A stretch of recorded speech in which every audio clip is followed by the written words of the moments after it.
This next one may surprise you. Ranger. Yeah, you've heard that Ranger is not so good in the new 2024 Player's Handbook, but it's surprisingly strong and has some awesome features at Tier 1 play and low levels 1 and 2 multi-class dips that we'll talk about.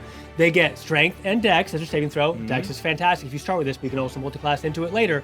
And it is a partial caster, so you still get some spell progression going into Ranger. Starting at level 1. And a D10 hit die as well. Oh, that's right. Ranger now has spellcasting level 1. That is correct. It's very good. So it wouldn't previously progress you, but now it does. Let's talk about it. Spellcasting, you've learned to channel your magical essences of nature into casting spells. Ranger doesn't have all that powerful spells, but does get Hunter's Mark, and does get a lot of cool utility spells. Even like Goodberry can go a long way in your campaigns, right? Depending if you're doing like a lot of marching or you're going to a lot of exploration. 100%. At level 1, you're getting Favored Enemy. You always have the Hunter Mark spell prepared. You can cast it without expending a spell slot, and you regain all expended uses of that when you finish a long rest. The number of times you can cast it without a spell slot increases when you reach certain Ranger levels, as shown in the Favored Enemy column. So Favored Enemy, having that Hunter's Mark available all the time is going to be really, really good, especially at level 1.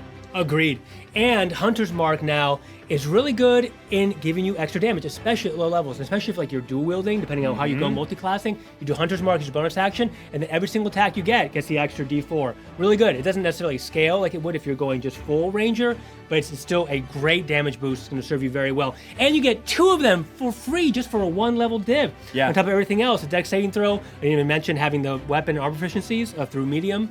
Really good. At level 1, you're also getting Weapon Mastery. Your training with weapons allows you to use the mastery properties of 2 kinds of weapons of your choice with which you have proficiency. This is really good. Weapon Mastery is awesome to have on classes that don't natively have it. So, and here at level 1 again, just like with Fighter and Dip with in Rogue, a little bit. Great level 1 dip. And at level 2, you're getting Deft Explorer. So if you keep dipping for an extra level, you're going to get Expertise, where you're going to get a skill proficiency with which you are lacking, and you're going to gain expertise in that skill. You're also going to pick up an extra language. So again, more of that flavor, more of that role play, but it's definitely great because guess what we have next at level 2 is that Fighting Style. Fighting Style is back. Other classes get at level 1. Ranger gets to level 2. An extra boon to have for a 2-level dip if you want to have some extra role play with the Deft Explorer and some extra combat viability with the Fighting Style. So I don't know if I necessarily dip 2 levels in Ranger.